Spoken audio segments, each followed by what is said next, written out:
guiarnos en la oración.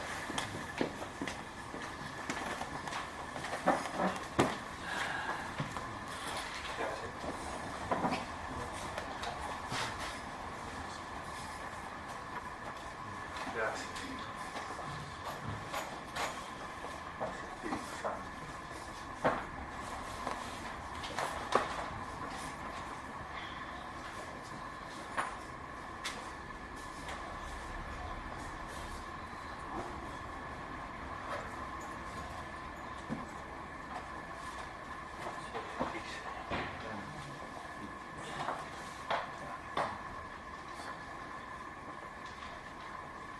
Señor, en esta tarde nos rendimos a ti, Señor. Nos rendimos a tu Santo Espíritu para ser guiados por tu Santo Espíritu, para ser enseñados por ti, Señor. Amén. Oh Señor, oh, nos rendimos a tu santa voluntad. Oh, ten ganancia en nosotros, Señor. Nosotros queremos aprender de ti, Señor. Queremos ser guiados por ti cada día. Oh, guárdanos, Señor. Edifícanos. Edifícanos y enséñanos, Señor. Estamos dispuestos, nuestro corazón está dispuesto. Bendice, Señor, a nuestro hermano que nos va a entregar este compartir. Dale gracias, Señor. Oh, susténtalo por tu Santo Espíritu y ten ganancia en todas las cosas, Señor. Amén. Porque de ti dependemos, Señor. Somos dependientes de ti. Gracias, Señor. Padre, te lo pedimos en el nombre de Jesús. Amén. En la primera clase, porque esta es nuestra tercera clase, ¿no? Si no me equivoco. En la primera clase estuvimos viendo el Espíritu Santo en la Trinidad. ¿Qué lugar ocupaba el Espíritu Santo dentro de la Trinidad? Y el resumen de esa clase podría ser la siguiente. Cuando nos paramos en la economía de Dios, ahí analizamos el concepto de Trinidad económica, y en esa parada en la economía de Dios, cuando adoramos a Dios, ¿a quién estamos adorando?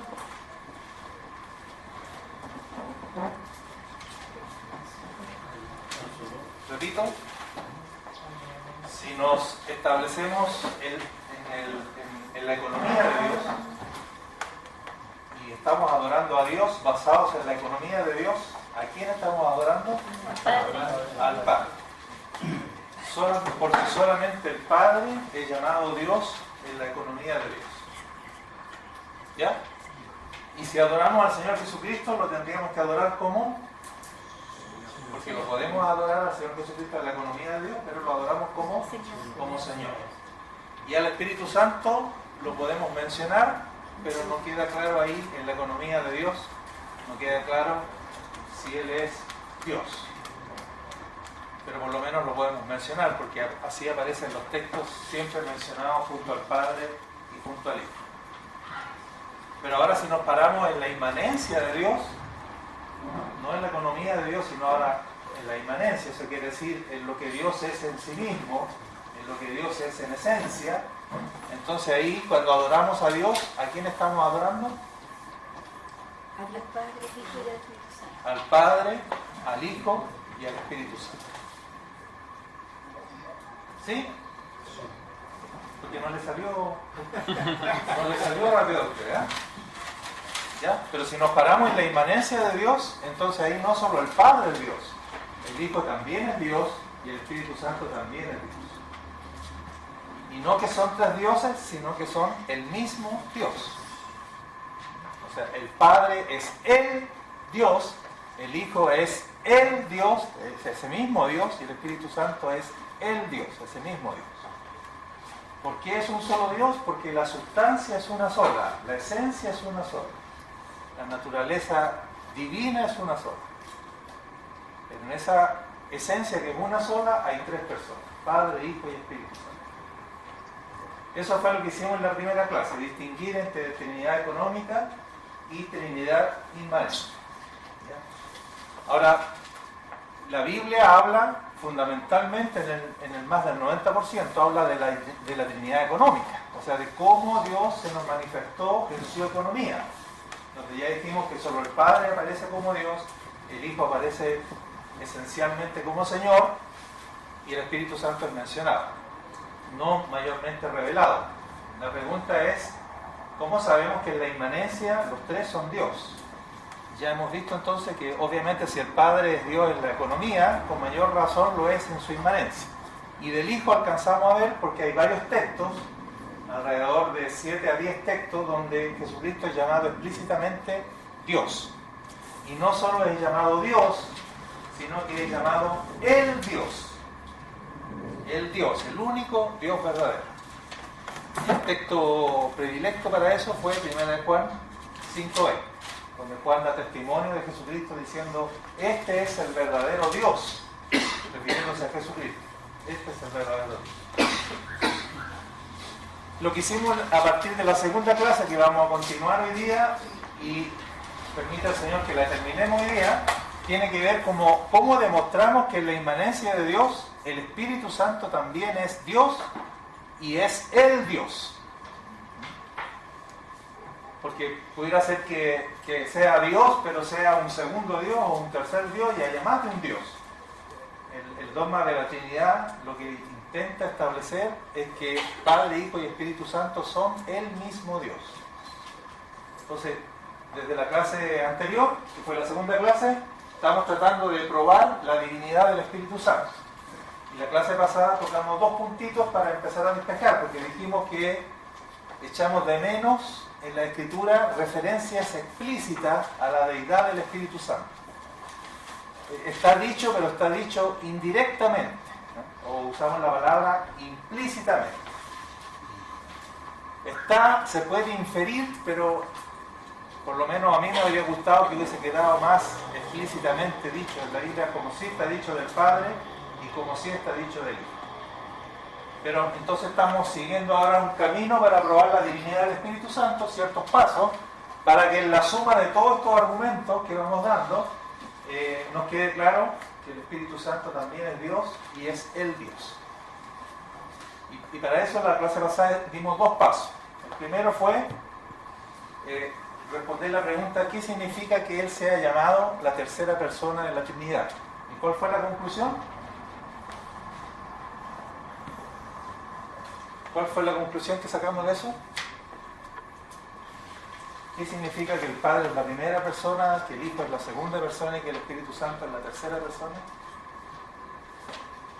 Que fue como Dios se reveló en el tiempo. Ya. Y que por lo tanto, esto de tercera persona de la Trinidad no significa que es inferior al Hijo e inferior al Padre, no significa que está en tercer grado de importancia, ¿ya? No significa menoscabo con respecto al Padre y al Hijo. ¿Se entiende? Porque si significara menoscabo, o sea que la tercera persona en la Trinidad, el Espíritu Santo, es la tercera porque es Dios pero en tercer grado, o es menos importante que el Padre y el Hijo, entonces eso también afectaría a Jesucristo, porque como Jesucristo es la segunda, entonces quiere decir que el Hijo también es inferior al Padre, y por lo tanto no es tan Dios como el Padre, como dicen los testigos de Jehová, y entonces se nos viene abajo la Trinidad completamente. ¿Ya? El que sea llamado tercera persona de la Trinidad no significa inferioridad con respecto al Padre y al Hijo, ni significa menoscabo de su naturaleza o de su esencia. Eso fue el primer punto que hicimos el otro día. Sino que más bien, como dice Rodrigo, se llama la tercera persona de la Trinidad porque el Padre primeramente envió al Hijo y después el Padre y el Hijo enviaron al Espíritu Santo. Como el Padre es el que envía, es la primera persona. Como Jesucristo es el primer enviado, es la segunda persona. Y como el Espíritu Santo es la segunda persona enviada, ahora por el Padre y el Hijo, es la tercera persona de la Trinidad. Tiene que ver con el orden en que se manifestaron, no tiene nada que ver ni con importancia, ni con jerarquía, ni con menoscabo de su naturaleza. ¿Sí? ¿Estoy hablando chino o me están siguiendo? Bueno, no importa, si estoy hablando chino, poco a poco nos vamos a ir entendiendo. Y la segunda cosa que hicimos en la clase pasada fue demostrar que el Espíritu Santo es persona, es una persona. Dijimos que eso no prueba que porque es persona sea Dios. Pero obviamente que para que sea Dios tiene que ser primero persona. Si no es persona, entonces ya queda claro que no puede ser Dios.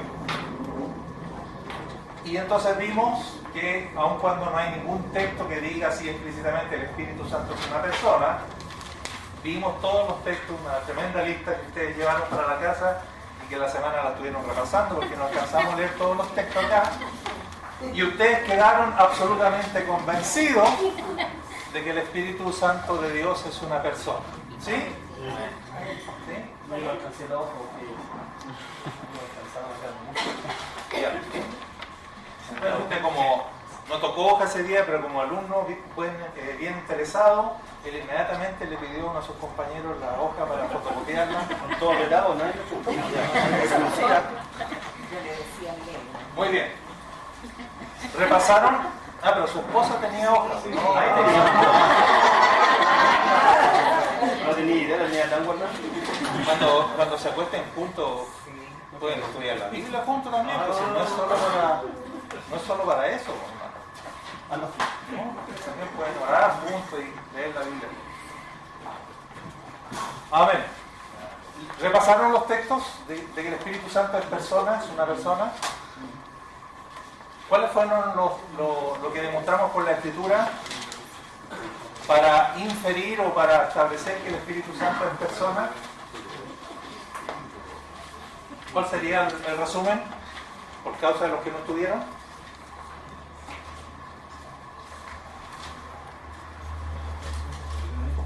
¿Qué es lo que se deduce de todos los textos que vimos? Que tiene voluntad propia, ¿Ya? que es consciente, Enseña. guía, enseña, e ingiere. O sea, en resumen, el Espíritu Santo posee todas las facultades de una personalidad. Alguien para ser persona tiene que tener intelecto, sentimientos, emociones, voluntad, y eso es lo que la Escritura muestra claramente del Espíritu Santo. No solo tiene voluntad, sino tiene una voluntad soberana. Siente porque dice, no contristéis al Espíritu Santo. Tiene intelecto porque enseña, ¿no es cierto?, revela, habla, etc. Prohíbe también. Claro, prohíbe, manda. Hoy día entonces vamos a continuar, como dije, para tratar de terminar esto de probar la divinidad del Espíritu Santo. Y vamos a darnos unos pasitos más. Vamos a considerar como tercer punto dentro de la divinidad los nombres del Espíritu.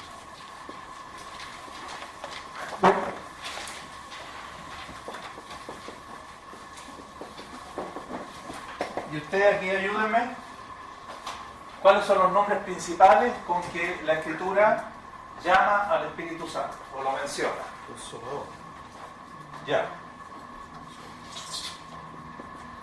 El Consolador. La palabra, aquí conviene manejar más la palabra griega, ¿no? Yo creo que sería más práctico para nosotros aprendiendo el término griego, porque es mucha la variedad de términos con que se traduce la palabra griega. ¿Cuál es la palabra griega para el Consolador? Cuando llamó al Espíritu Santo el Consolador. Y es fácil de aprenderse. Paracletos. El Paracletos.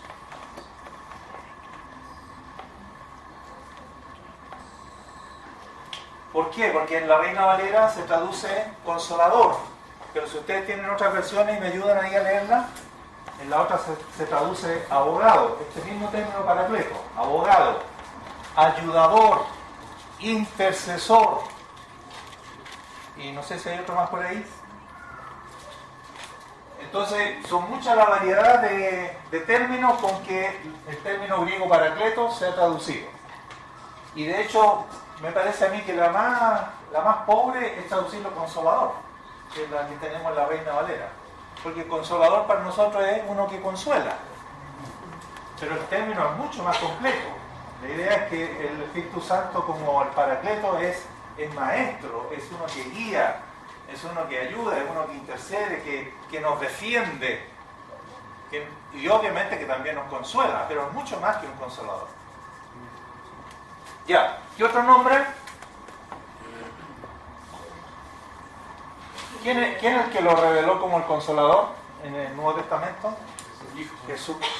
Jesucristo, cuando habló del Espíritu Santo. Recuerden que el propio Señor, el que dio las más grandes revelaciones acerca del Espíritu Santo, que está en Juan 14, 15 y 16, los 3 capítulos más ricos de la Biblia para conocer el Espíritu Santo, fueron enseñanzas del propio Señor Jesucristo.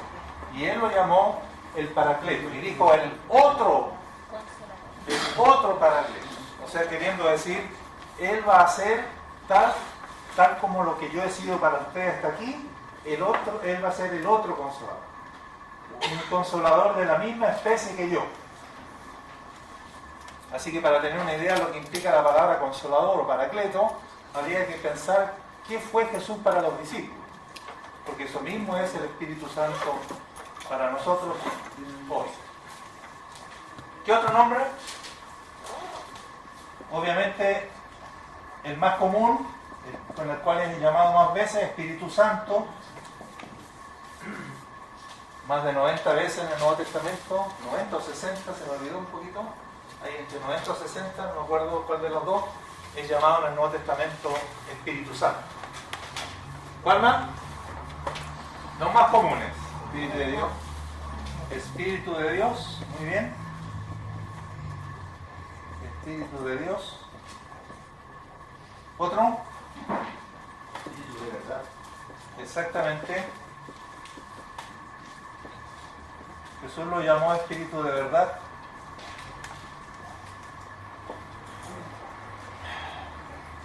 ¿Cuál otro? Espíritu de Cristo. Eso. No solo Espíritu de Dios, sino también Espíritu de Cristo.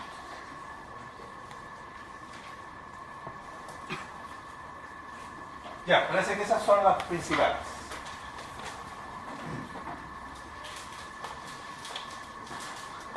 Pregunta, ¿cuál de estos términos, en cuál de estos nombres que se le da al Espíritu Santo en el Nuevo Testamento, piensan ustedes que está más implicada la divinidad del Espíritu Santo? Está más insinuada. ¿Cuál de estos nombres indicaría más claramente que el Espíritu Santo es Dios? Espíritu de Dios. Muy bien. Este de aquí.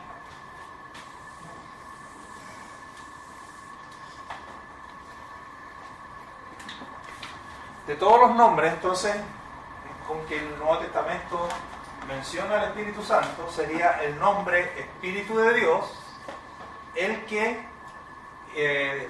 mostraría de mejor manera que el Espíritu Santo es divino. Porque si es el Espíritu de Dios, ¿ese Espíritu podría no ser Dios? Si es el Espíritu de Dios, o sea, algo que forma parte de Dios, ¿podría no ser Dios? Sí. No. Si es Dios y el Espíritu de Dios es algo que tiene que ver con Dios, o pertenece a Dios, o procede de Dios, entonces la conclusión es fácil, se puede inferir fácilmente que el Espíritu Santo es divino, puesto que es el Espíritu de Dios. Hermano, ¿Sí? Juan dice por ahí que Dios es espíritu. Claro. Ya, pero eso es otra cosa. Cuando dice que Dios es espíritu, lo que él quiere decir ahí es que no es materia. Que no es materia. Que por lo tanto, él no es algo creado. ¿Ya? O sea, está como describiendo ahí cuál es la esencia de Dios. La esencia de Dios, escrituralmente hablando, se llama espíritu. Dios es espíritu, está hecho de espíritu.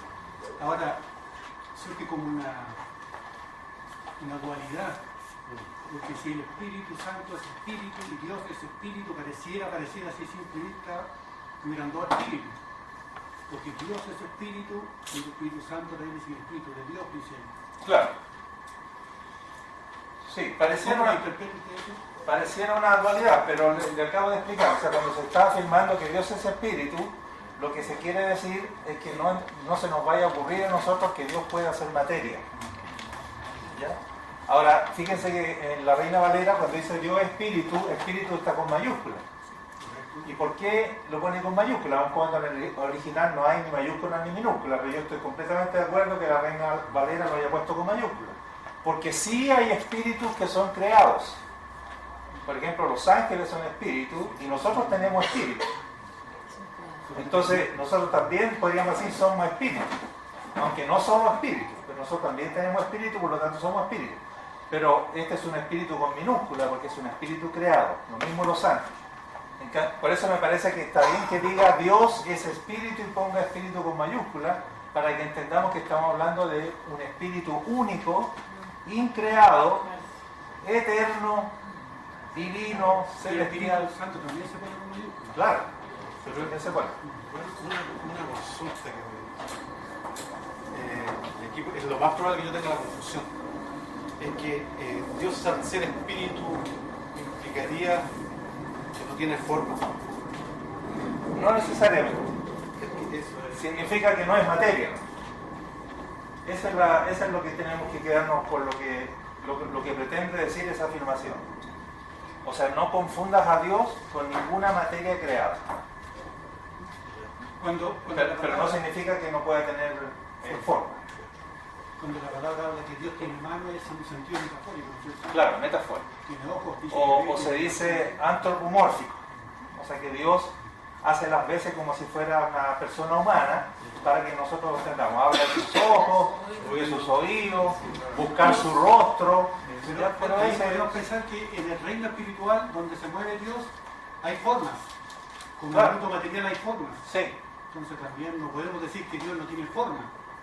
No, acabo de responderle al hermano que no significa que al decir que es espíritu que es amorfo. No hay que entender eso cuando se dice que Dios es espíritu. Pero obviamente que no tiene manos físicos. O sea, él no tiene oídos físicos, pero oye. Él no tiene ojos físicos, pero ve. Pero él es el creador, no es creado. Exacto. Él dice además que el que hace a sus ángeles espíritus, o sea, él es el que hace. Exacto. Él es el único ser que, siendo espíritu, es eterno y no es creado. Es increado. Ya, entonces, ¿me siguen la idea? De todos los nombres, el que mejor insinúa la divinidad del Espíritu Santo es justamente el término o el nombre Espíritu de Dios. ¿Ya? Y varias veces he llamado así en la Escritura. Vamos a ver algunos textos.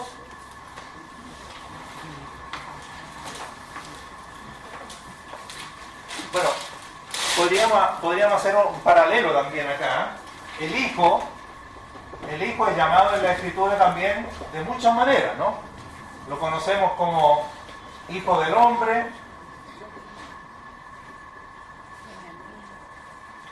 Jesucristo, Hijo de Dios. bueno, Jesucristo, ahí está Cristo que es Mesías, El verbo. Hijo de Dios, Hijo de David. el Verbo, etc. Y podríamos hacernos la misma pregunta. ¿Cuál de todos estos nombres que la Escritura llama a la segunda persona de la Trinidad insinuaría o nos acercaría a que estamos hablando de un ser divino, ¿no? De alguien que es más que un hombre, que por lo tanto es Dios? Hijo de ¿Cuál Dios. sería Hijo de Dios acá? Así como Hijo del Hombre indica que él fue verdaderamente hombre, Hijo de Dios indica, y ya lo probamos eso ya en las clases la pasadas, naturaleza de que él verdaderamente es Dios.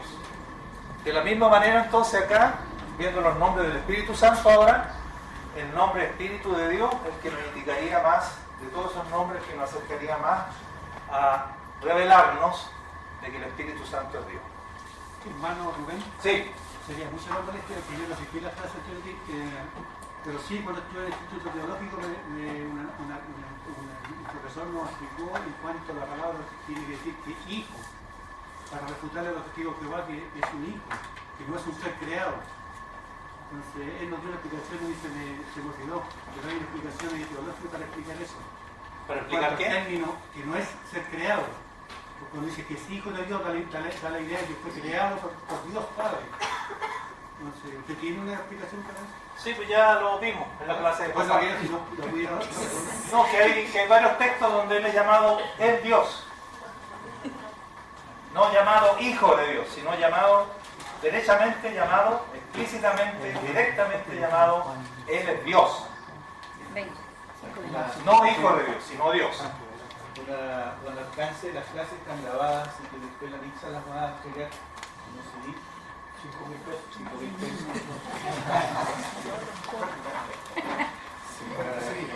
Sí, una clase muy grande. Ya. Anotemos algunos textos. 1 Corintios 2 del 10 y 11.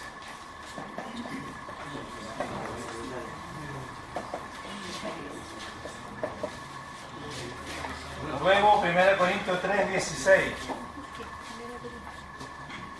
2, 10 a 11. O sea, 10 y 11. Primera de Juan 4, 2.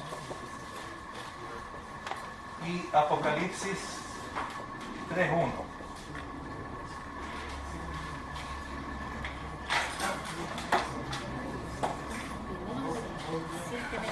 Hay muchos más, pero con eso es suficiente.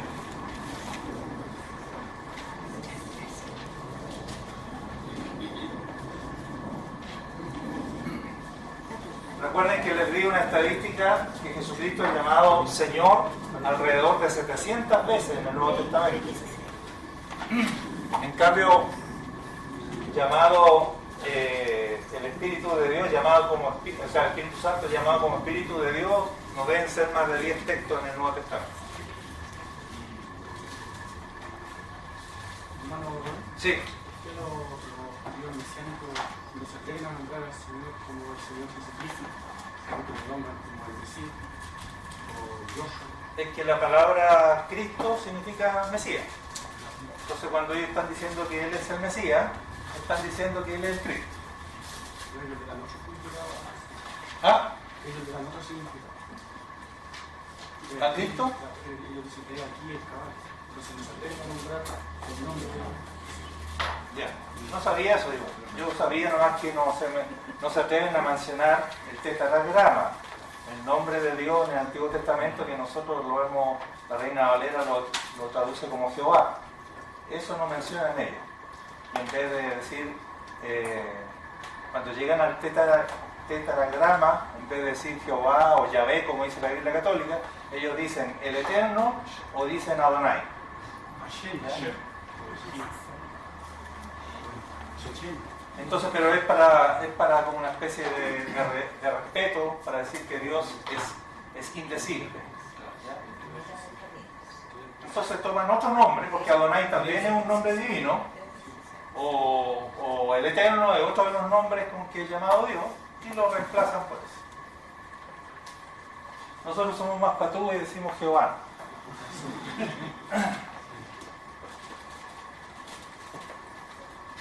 Y los católicos ya ven. Ya, 1 Corintios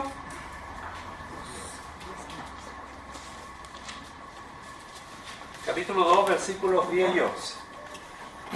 Ahí está puesto para los que nos trajeron Biblia, imagínense, aquí está todo dado. Pero Dios nos las reveló a nosotros, hablando de las cosas celestiales, cosas que no han subido en corazón de hombre, y cosas que ojo no vio ni oído yo. Dios nos las reveló a nosotros por el Espíritu. Cuando dice Dios ahí, ¿a quién se está refiriendo? Aplicando la materia al Padre. O sea, ahí podríamos, en vez de Dios, podríamos poner Padre. Pero el Padre nos las reveló a nosotros por el Espíritu, por medio del Espíritu, porque el Espíritu todo lo escudriña, aún lo profundo de Dios. Guárdense eso para que noten la importancia del Espíritu Santo. ¿Qué se dice del Espíritu Santo aquí? Que todo lo escudriña, aún lo profundo de Dios.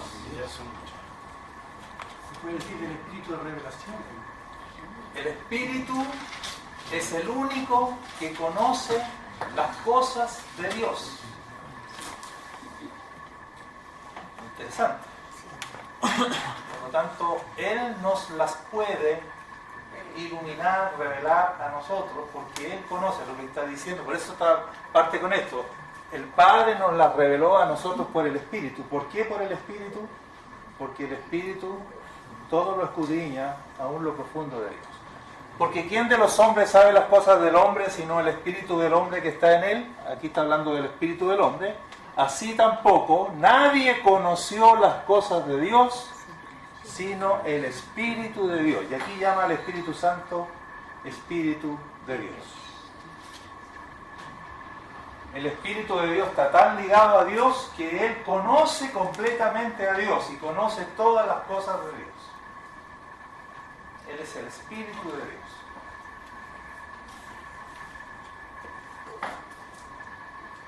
Por lo tanto, está diciendo implícitamente o está diciendo indirectamente aquí en ese aspecto que el Espíritu Santo es Dios, porque es el Espíritu de Dios. No lo dice tan explícitamente como en los textos que vimos acerca del Hijo, la segunda persona en la Trinidad, pero que está dicho aquí, está dicho igual. ¿Sí? ¿Se convencen o no? No está dicho explícitamente, no está dicho directamente, pero está dicho igual. O sea, uno puede inferir, es otro término que hemos usado, puede inferir con certeza que el Espíritu Santo también es Dios. El 3.16. ¿Quién lo lee? Y no sabéis que sois templo de Dios, que el Espíritu Santo de Dios mora en vosotros. Ya. Es una pregunta que está haciendo. ¿No sabéis que sois templo? ¿De quién somos templo? De Dios. De Dios. Y que el Espíritu de Dios mora en vosotros. Este texto es muy interesante porque la pregunta es: ¿por qué somos templo de Dios? Cuando dice templo de Dios, ¿a quién se está refiriendo ahí con el término Dios?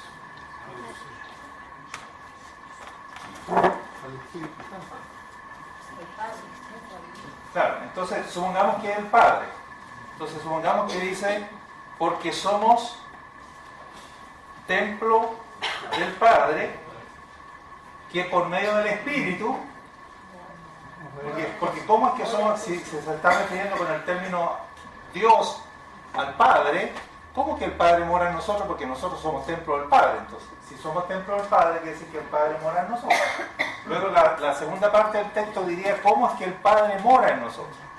¿Cómo mora en nosotros? A través del Espíritu Santo, del Espíritu de Dios.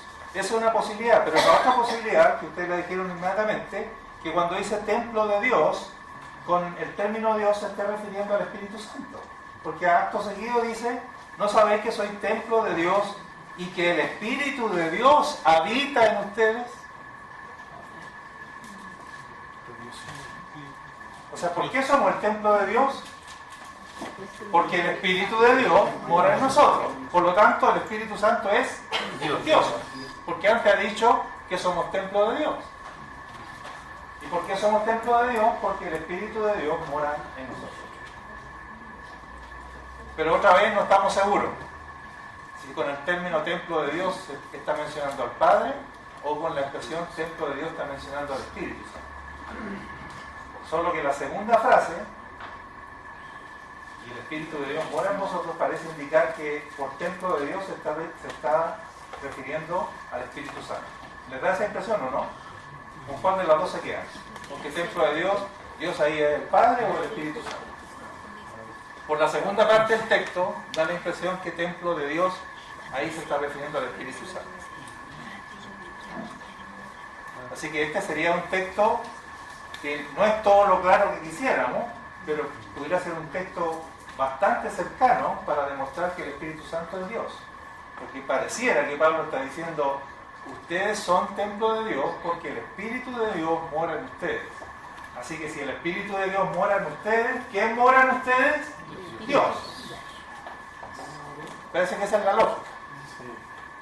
Nosotros, acto que bíblico que dice, nosotros hemos visto y testificamos que el Padre ha enviado a su Hijo Salvador del mundo, y todo el que confiese que Jesús es el Hijo de Dios, Dios permanece en él y él en Dios. En esto sabemos que él permanece en nosotros por el Espíritu de su palabra. Muy bueno el texto. Búsquelo, está muy bueno. Es el primero de Juan.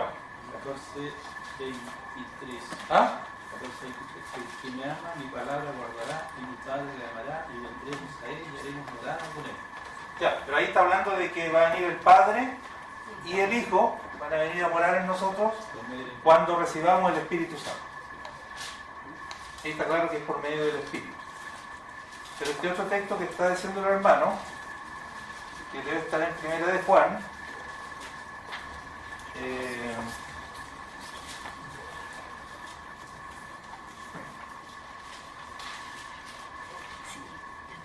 Juan 4, 12 y 13. Primera de Juan 4,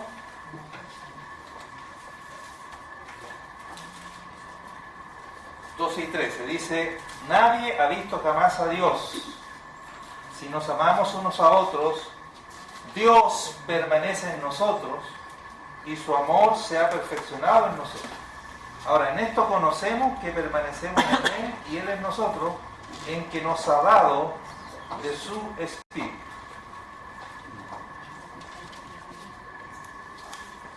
O sea, Dios permanece en nosotros. ¿Cuál Dios? El que dice ahí nadie lo ha visto jamás. Y luego pareciera que lo que está diciendo es que ese Dios permanece en nosotros por el Espíritu que nos ha dado. Muy bien. ¿Basta con esos textos para ganar tiempo? ¿Alguna pregunta más? Entonces, conclusión.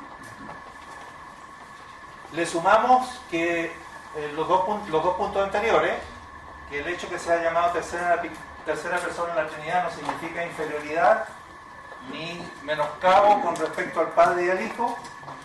Segundo, ya entendiendo que el Espíritu Santo es una persona, ahora nos estamos fijando en que uno de los nombres con que es llamado el Espíritu Santo, que es una persona, es Espíritu de Dios. Y por lo tanto se puede inferir con certeza, y es que si es el Espíritu de Dios, Él necesariamente o lógicamente o obviamente Él entonces también es Dios. Porque no puede haber nada en Dios que siendo parte de Él no sea Dios. Eso sería por simple lógica. Muy bien. Otro argumento que vamos a dar es fijarnos en algunos textos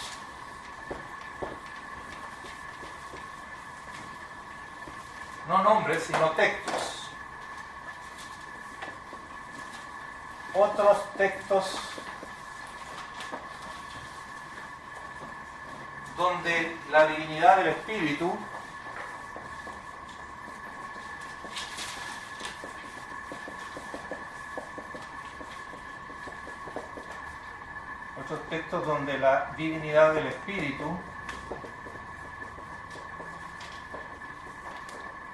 está implicada.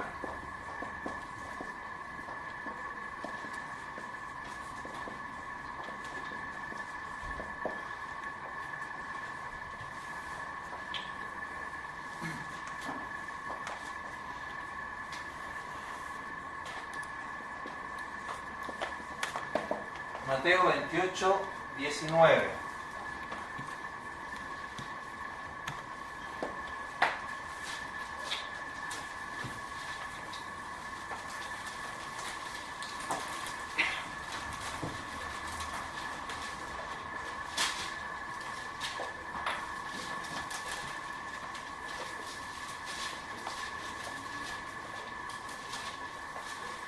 Textos como este, que vamos a ver aquí, como Mateo 28, 19, yo hice una lista de 32 versículos, que es muy largo para dárselos, pero a lo mejor podríamos fotocopiar la lista para que la tengan ustedes, donde lo interesante es que en todos estos textos el Espíritu Santo está mencionado junto al Hijo y junto al Padre. ¿Ya? Donde el texto donde los tres están mencionados conjuntamente: Padre, Hijo y Espíritu Santo. ¿Ya? No son pocos, vamos a decir así, 32 testimonios. Ya, ¿qué dice Mateo 28:19? Por tanto, id y hacer discípulos a todas las naciones, bautizándolos en el nombre del Padre, y del Hijo, y del Espíritu Santo. Ya. ¿Se fijan? Ahí está mencionado el Espíritu Santo, pero ¿cuál es la gracia de este texto? Están los Que tres. está mencionado junto al Hijo y junto al Padre. Entonces la pregunta es, si el Espíritu... primera pregunta, ¿el Padre es Dios? Está mencionado ese texto y el Padre es Dios. ¿El Hijo es Dios? Sí, y está mencionado ese texto. Si el Espíritu Santo no fuera Dios, ¿qué hace mencionado junto al Padre y al Hijo que sí son Dios? O que sí claramente son Dios.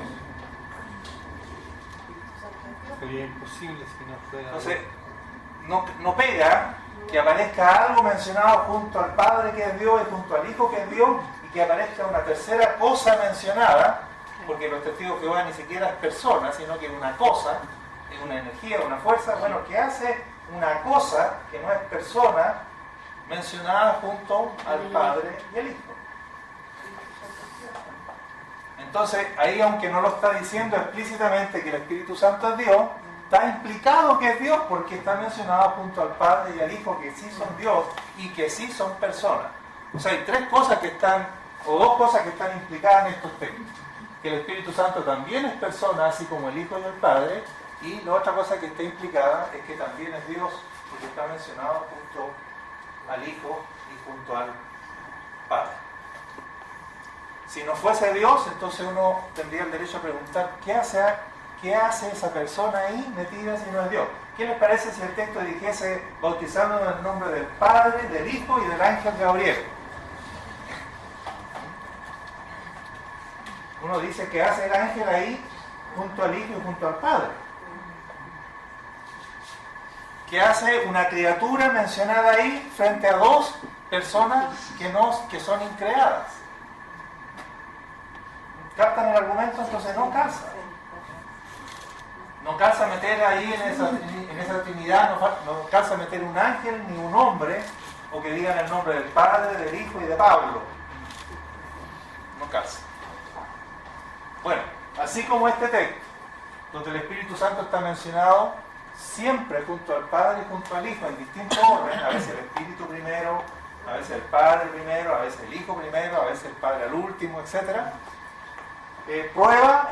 Son otros textos donde está implicada, indirectamente se nos está diciendo el Espíritu Santo es tan Dios como el Hijo y como el Padre. ¿Ya? Y de eso hay como 32 textos más. Pero miremos algunos más. Miremos Primera de Pedro.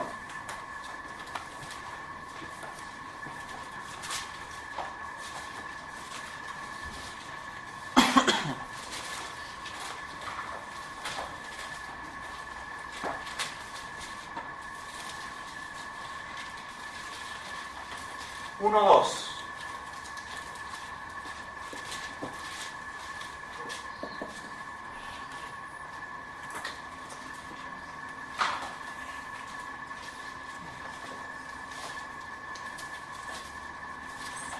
Esto es muy bonito, no solo porque menciona a los tres, sino porque a cada uno le otorga una función o una acción. ¿Ya? Esto de las acciones que realiza cada uno de las personas de la Trinidad, cuáles son las acciones del Padre, cuáles son las acciones del Hijo y cuáles son las acciones del Espíritu Santo, va a ser una materia muy importante a partir de la próxima clase, cuando hablemos de la comunión con el Espíritu Santo. ¿Es posible tener comunión con el Espíritu Santo? ¿Cómo podríamos practicar eso? ¿No? ¿Qué cosas hablo cuando tengo comunión con el Padre? ¿Qué cosas tengo que hablar cuando tengo comunión con el Hijo? ¿Qué cosas tengo que hablar cuando tengo comunión con el Espíritu Santo? Eso lo va a determinar el que conozcamos primero cuáles son las acciones de cada uno. Si mi mamá es la que cocina en la casa, entonces yo la voy a honrar a ella o la voy a reconocer, no a mi papá, no le voy a decir gracias papá porque tú nos cocinas cada día, porque no es el papá el que cocina, ¿quién es? Es la mamá. Entonces a cada uno lo suyo, cada uno lo honramos, lo reconocemos y le agradecemos por su función. Entonces aquí hay un ejemplo claro. ¿Qué dice ahí? Primera de Pedro. Lo pueden leer aquí. Elegidos según la presciencia de Dios Padre en santificación del Espíritu, para obedecer y ser rociados por la sangre de Jesucristo. Gracia y paz os sean multiplicadas. Muy bien. Elegidos según la presciencia de Dios Padre. ¿Qué se le atribuye al Padre aquí? La elección. Nosotros somos elegidos de Dios. Hay otro texto que nos llama así tal cual. Pablo parece que es el que nos llama. Vosotros como elegidos de Dios. ¿Y quién nos eligió según esto? El Padre. ¿De acuerdo a qué nos eligió el Padre?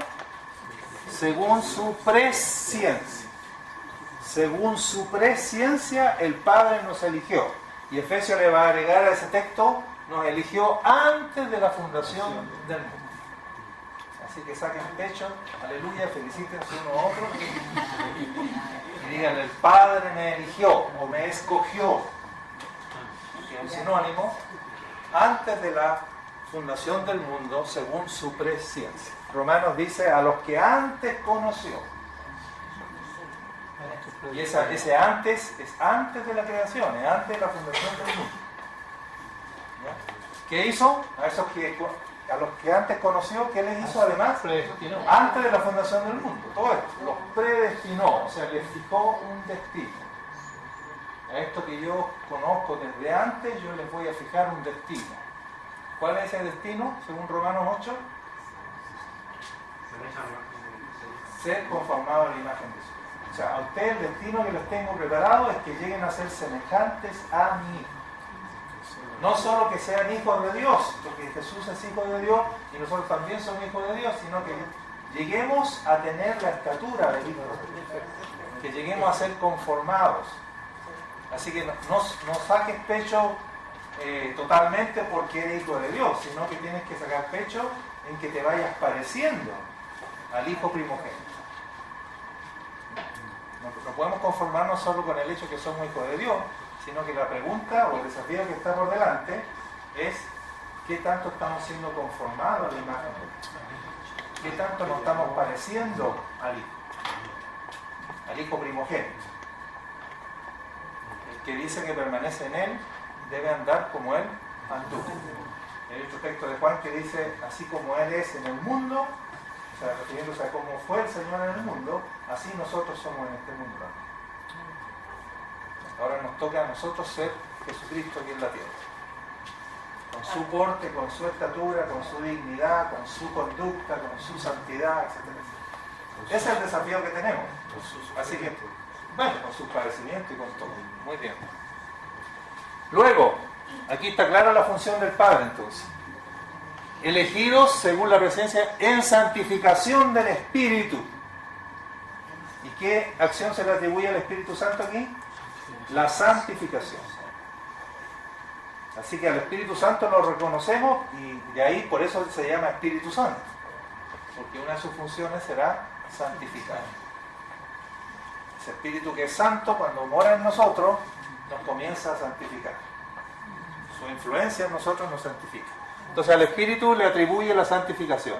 Y elegidos en santificación del Espíritu, ¿para qué fuimos elegidos? Para obedecer y ser rociados con la sangre de Jesucristo. A Jesucristo se le atribuye entonces a través del poder de su sangre, ¿qué cosa? El lavamiento. Eso de ser rociados quiere decir lavados con la sangre de su Hijo. ¿Lavados de qué? Si le ponemos otros textos, de nuestros pecados. Eso se le llama la redención. La redención se atribuye al Hijo, la santificación al Espíritu y la elección al Padre. En un solo texto. En un solo texto los tres están mencionados y cada uno con su función. Todas funciones benditas, gloriosas, por las cuales uno tiene que decir ¡aleluya! Y tiene que decir Gracias, Padre, por tu elección. Gracias, Espíritu Santo, por tu santificación. Gracias, Señor Jesucristo, por tu lavamiento con tu preciosa sangre. Ahí tenemos 3 razones para tener comunión con los 3. Ahí están los 3. Claro, y este es un texto, como dice muy bien mi hermano, este es un texto que está resumiendo cómo fuimos salvos. Y nosotros siempre que damos gloria a Dios por la salvación, nos centramos en el puro Hijo.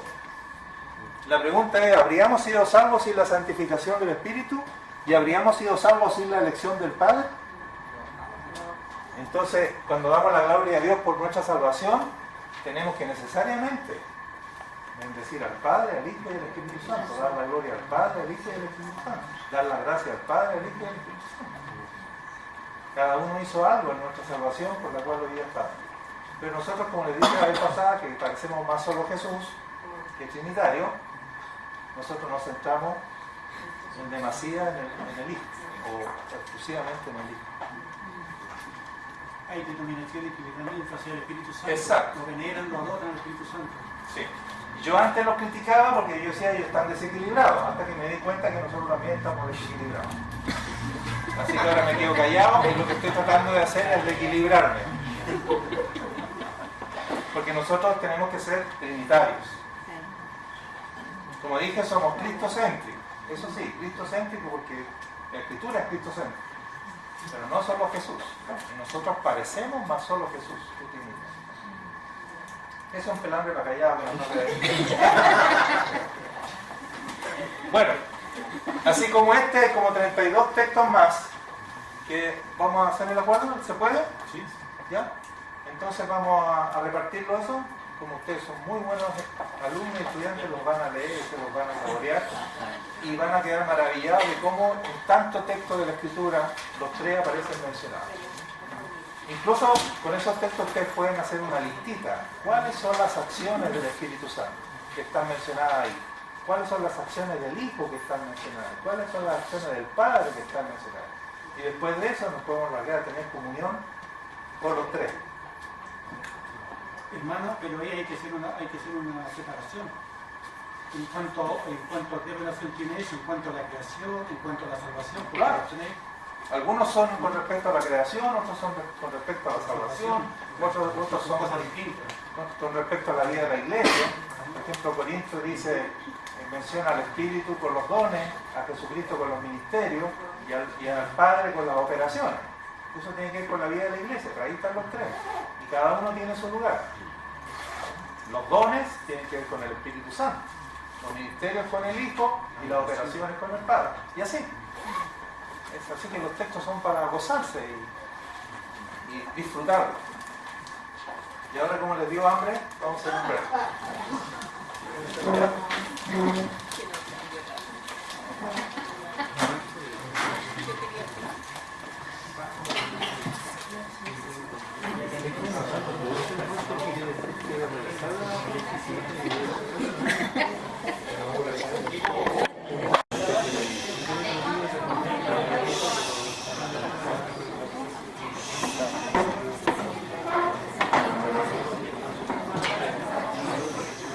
Veamos otro texto, Efesios 2:22. Efesios. Seleccioné este texto porque podría ser otro texto que parecido a 1 Corintios 3:16 podría indicar o podría estar llamando al Espíritu Santo Dios. Podría. Siempre estos textos van a ser un poco ambiguos, pero podrían estar afirmando explícitamente la deidad del Espíritu Santo. En primer lugar, otra vez un texto trinitario donde están mencionadas las 3 personas. Ese en quien vosotros también, ese quien, habría que leer los textos anteriores, está hablando de quién es ese en quien. Jesucristo, Cristo. En Cristo ustedes también, ustedes gentiles, también son juntamente edificados para morada de Dios. Dios. ¿Qué sería Dios ahí? El Padre, y somos en Cristo, nosotros también, junto con los judíos, somos edificados para morada de Dios en el Espíritu. ¿Ya? Otra vez un texto trinitario, donde en un solo versículo cortito, Pablo tenía la genialidad, inspirado por el Espíritu Santo, de saber siempre mencionar a los tres. Y a cada uno con su respectivo lugar. Pero este texto también podría significar que cuando dice que somos edificados para morada de Dios en el Espíritu, que con el término Dios se está refiriendo ¿a quién? No, ya dijimos que al Padre, pero ¿a quién más se podría estar refiriendo? A Jesús no, Jesús está aquí. Al Espíritu. Al Espíritu, porque dice que somos edificados para morada de Dios. Y luego especifica esa morada de Dios en el Espíritu o a través del Espíritu. Somos la morada de Dios por medio del Espíritu. Entonces, pero no queda claro si aquí está mencionando al Padre o si pudiera estar mencionando al Espíritu mismo. Porque se parece a 1 Corintios 3:16, ¿recuerdan? Dice, ustedes son templo de Dios y el Espíritu de Dios habita en ustedes. Entonces, ¿por qué somos templo de Dios? Porque el Espíritu de Dios, que es Dios, habita en nosotros. Y este texto es parecido. En Cristo nosotros somos edificados para templo de Dios en el Espíritu. Así que da la impresión que se está refiriendo al Padre, pero podría estar refiriéndose aquí al Espíritu Santo, que por eso somos morada de Dios, porque como el Espíritu es Dios y Él mora en nosotros, entonces somos morada de Dios.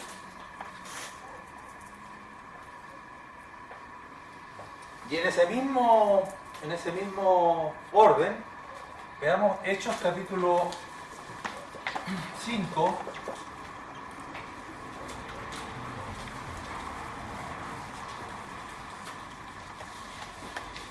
versículos 3 y 4. Este no es trinitario, este no está dentro del 82, pero a propósito de esto que hemos visto en Efesios, y agreguen ahí el texto que ya vimos, 1 Corintios 3:16.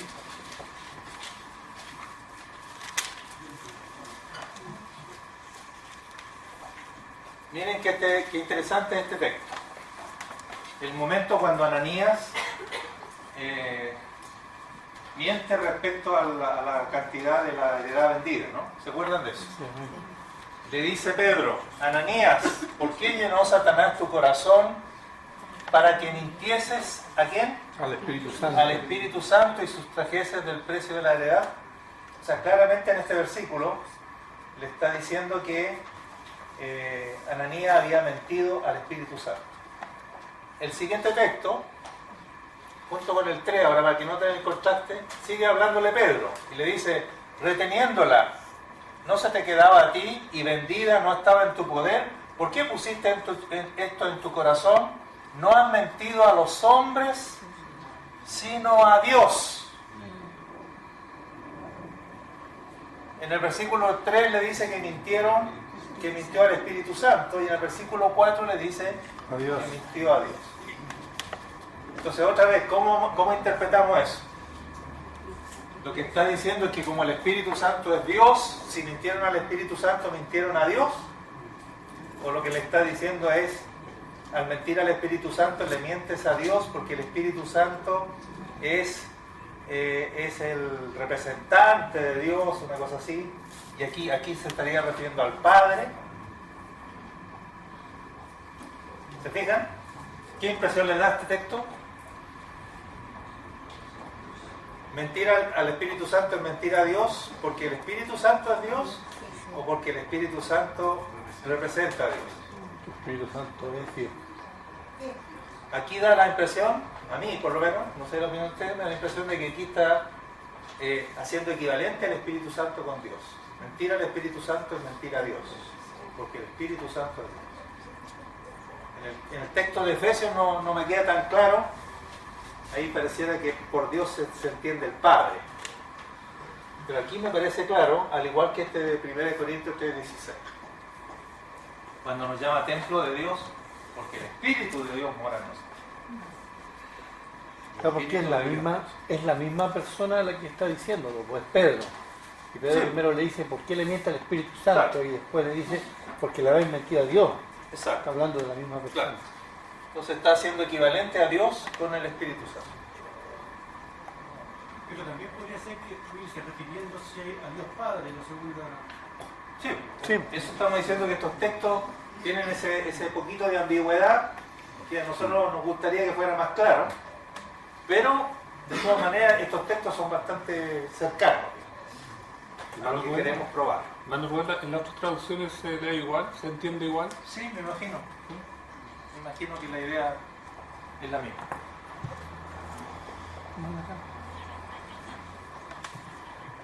¿Usted puede averiguarlo y nos trae la respuesta en la próxima? En internet dicen que hay como 50 versiones, así que las podemos revisar ahí, comparar, pero yo creo que va por ahí, Rodrigo. Pero este me parece a mí bastante claro, aunque la ambigüedad nunca desaparece, y este texto de 1 Corintios 3:16 también. Muy bien.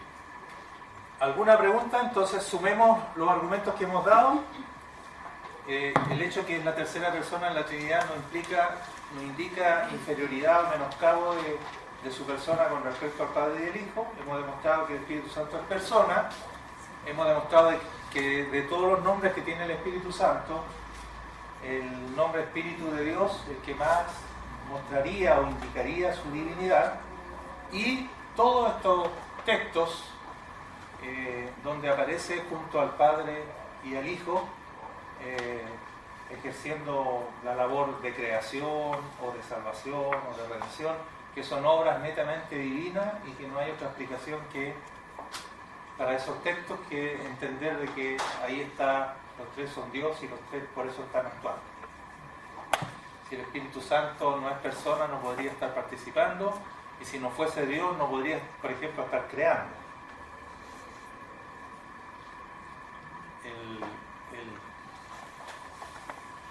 El tal llamado Sabelio, del cual nace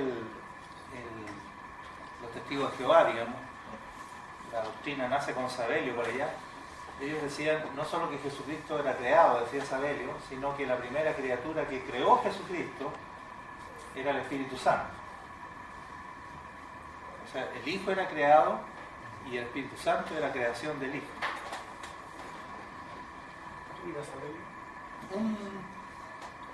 Un perico de los primeros siglos de la Iglesia, un hereje, digamos. Que ahí nace la doctrina que la versión moderna hoy día son los testigos de Jehová. Hermano, la pregunta. Sí, La palabra de Dios demuestra que Jesús es Dios. explícitamente. Ya.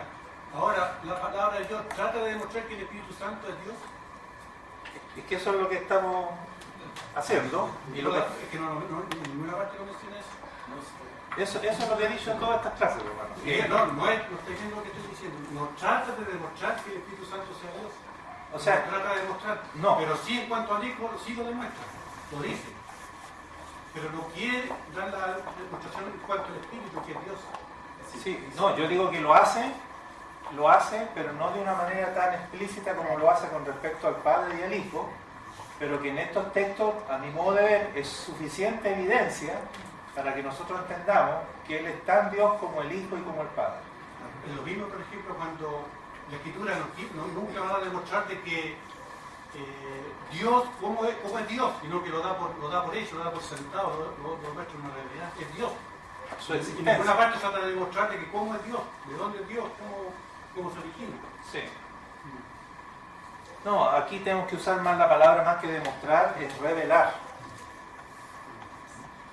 Si la Escritura revelan al Espíritu Santo como lo que es, como persona y como Dios. Y la conclusión es que sí. Es que sí. Porque es difícil llegar a otra conclusión que no sea a la cual estamos llegando al ver todos estos textos que estamos mencionando. Y por supuesto no lo hemos visto todo. Entonces ahora, para terminar la clase de hoy, vamos a revisar las conclusiones a las cuales llegaron los concilios ecuménicos de los primeros siglos de la Iglesia, cuando tuvieron que definir estas cosas. Recuerden que la Iglesia se tuvo que pronunciar, vamos a hablar de la Iglesia conciliar, o sea, la Iglesia de los concilios, tuvo que pronunciarse en momentos en que surgían las herejías.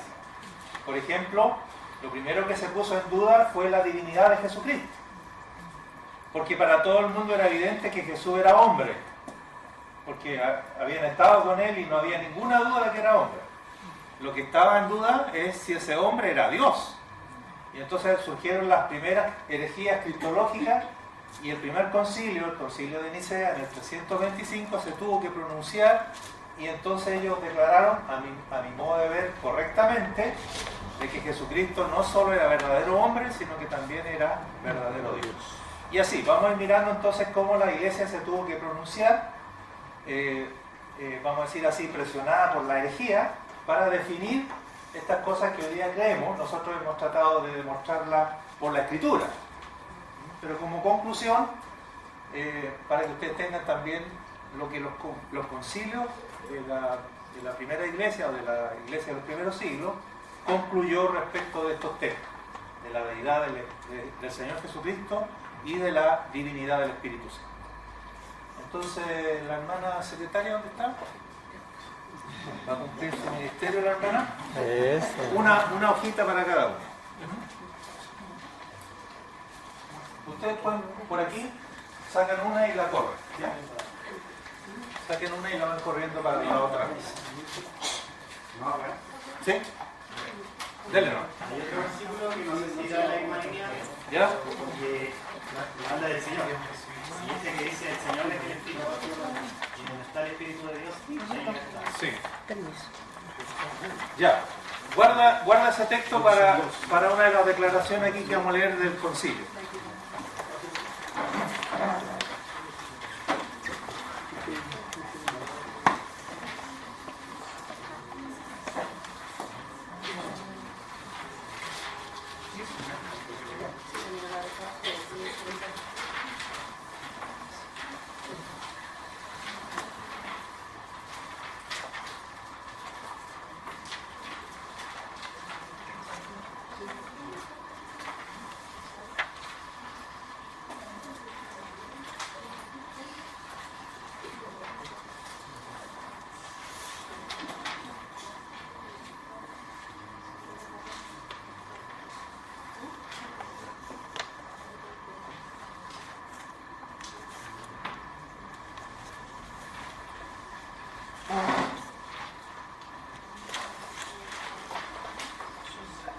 ¿Qué le falta?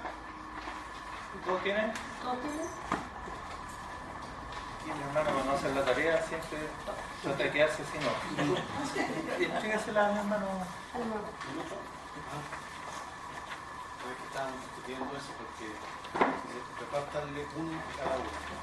Entonces el matrimonio se nos une. Ah, ya. Una no, porque ustedes son uno. Los matrimonios que son dos pueden recibir a uno. Somos dos.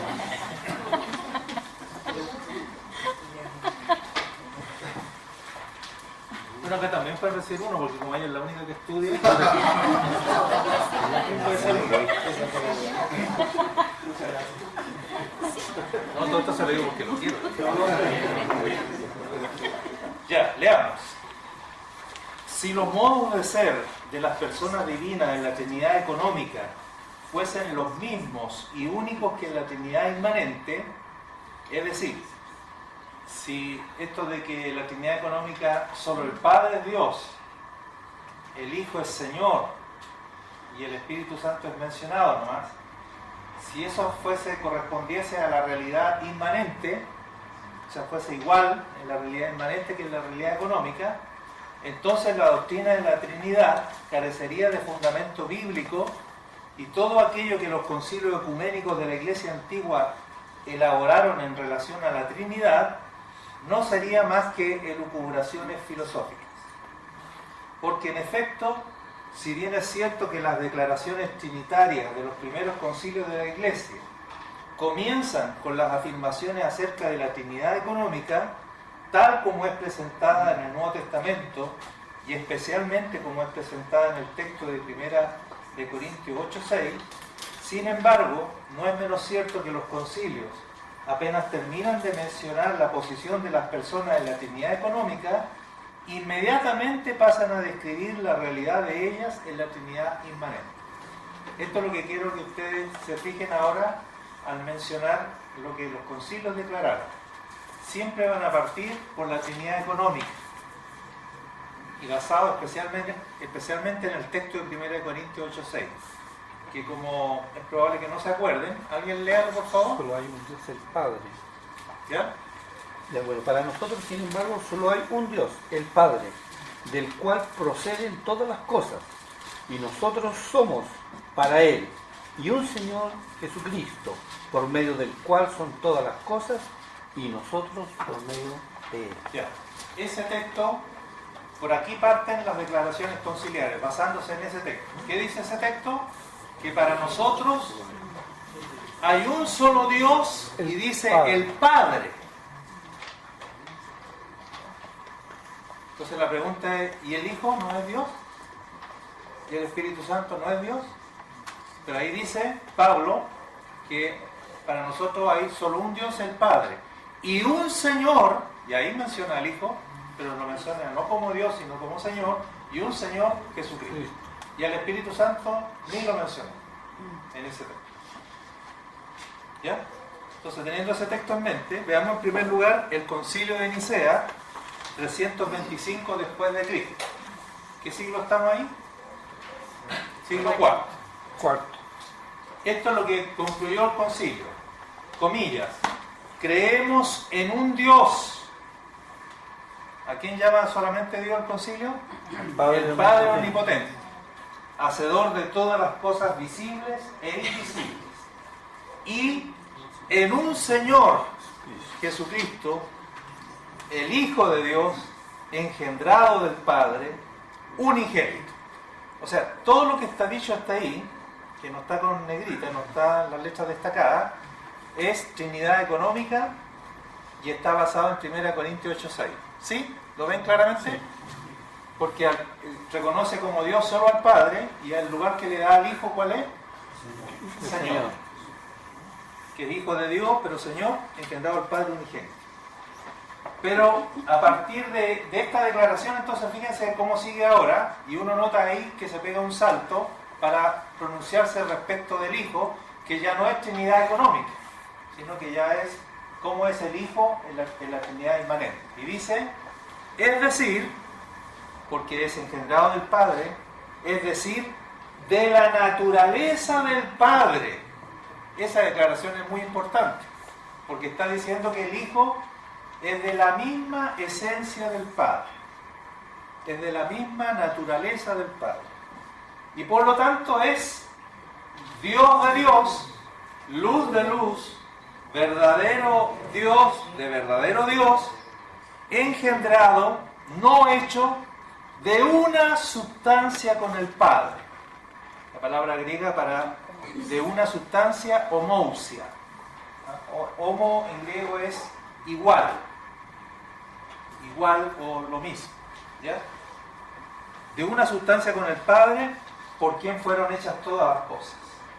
Ahí está la declaración respecto del Hijo. Si ustedes se fijan, es una clara afirmación de la divinidad del Señor Jesucristo, que parte con la Trinidad económica, pero enseguida salta a la Trinidad inmanente, y entonces hace esta declaración, que yo creo que nosotros estamos de acuerdo con esta declaración, que está en negrita. Si bien Él es el Señor en la economía de Dios, no obstante en su inmanencia es de la naturaleza del Padre, Dios de Dios, luz de luz, verdadero Dios de verdadero Dios, engendrado, no hecho, y de una sustancia con el Padre. Por eso, si es de la misma sustancia con el Padre, no hay dos dioses, sino un solo Dios. Pero hay Padre e Hijo de una misma sustancia. Y fíjense cómo termina la declaración. Y creemos en el Espíritu Santo. Y del Espíritu Santo no dijo nada más. O sea, creemos en el Padre y lo describió al Padre. Creemos en el Señor Jesucristo y lo describió. afirmando su divinidad, pero termina y el Espíritu Santo solo lo menciona y dice, y en el Espíritu Santo. Y no dice nada del Espíritu Santo, si es Dios. ¿Por qué? Estamos hablando de Nicea 325, porque en ese momento la pelea no era el Espíritu Santo el que estaba cuestionado, sino era la divinidad de Jesucristo. Así que el concilio se pronunció sobre lo que estaba en duda. ¿Se entiende? Solo lo que estaba en discusión. Las herejías cristológicas eran las que iban y venían, y ahí estaba Arrio, ahí habría que leer la historia de la iglesia, ahí está metido Arrio, todos estos caballeros que negaban, decían que Jesús era creado, y todas estas cosas raras. Entonces el concilio se tuvo que pronunciar, y el concilio afirmó, el concilio de Nicea, afirmó que Jesucristo es tan Dios como el Padre. Observemos aquí algunas cosas. Primero, el Padre y el Hijo son presentados según el texto de 1 Corintios 8:6. El Padre es Dios y el Hijo es Señor. Eso está claro. El Padre es creador de todo y el Hijo es el medio por el cual fueron hechas todas las cosas. Segundo, a partir del hecho de que el Hijo es engendrado del Padre, el concilio establece que el Hijo es, por tanto, de la naturaleza del Padre, afirmando finalmente que es de una sustancia con el Padre. Esto es lo más importante de la declaración conciliar, esta parte de que es de una sustancia con el Padre. Se supone que los hijos sacan la naturaleza del papá, pero lo más importante es que dice son la misma sustancia, no dos, sino una sola sustancia con el Padre. Y tercero, el Espíritu Santo solo es mencionado. Creemos en el Espíritu Santo, nada más. Entonces este concilio dejó una laguna. ¿Cuál es la laguna que dejó? Sobre el Espíritu Santo. Hubo otro concilio, el segundo en importancia, el concilio de Constantinopla I, que se realizó el 381 después de Cristo. O sea, ¿cuántos años después del primero? Aproximadamente uno. ¿Ah? ¿50 y tantos?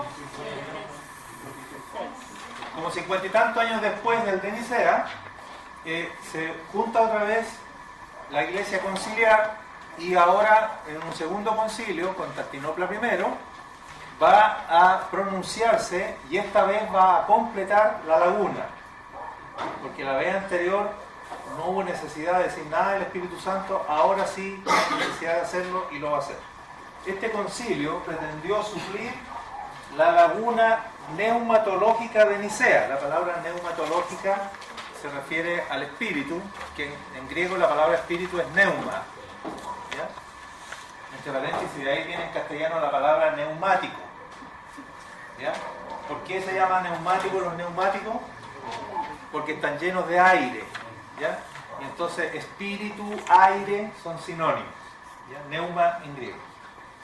Entonces este concilio, el de Constantinopla I, pretendió suplir la laguna neumatológica de Nicea, estableciendo la divinidad y la consubstancialidad del Espíritu Santo. O sea que el Espíritu Santo también sería de una misma sustancia con el Padre y el Hijo.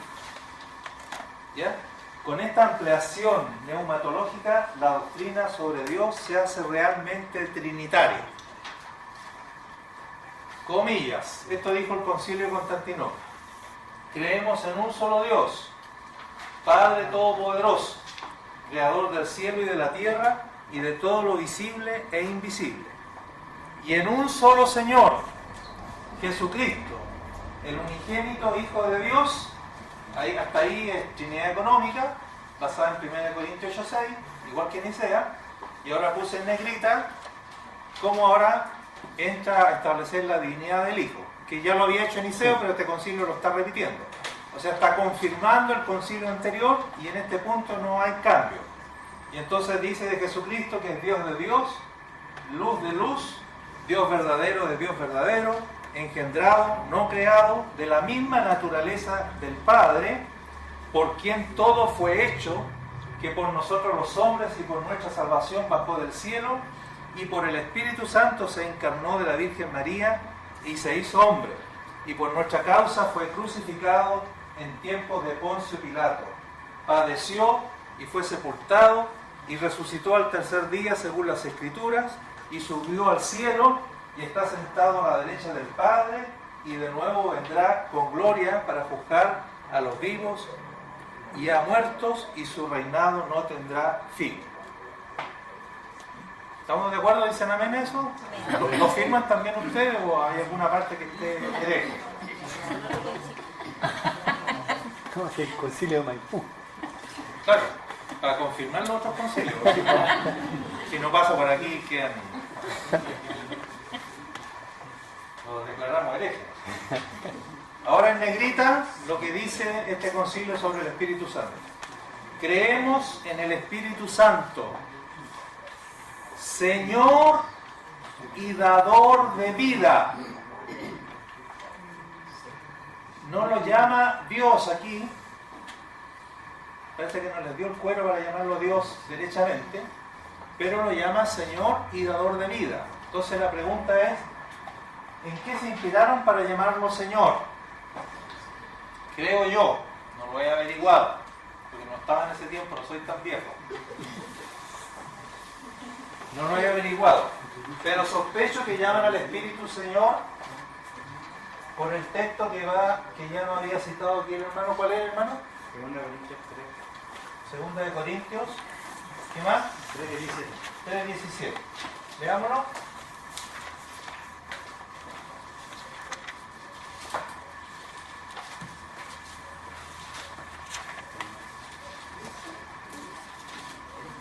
Porque el Señor es el Espíritu, y donde está el Espíritu del Señor, allí hay libertad. Ya. ¿Conocían este texto?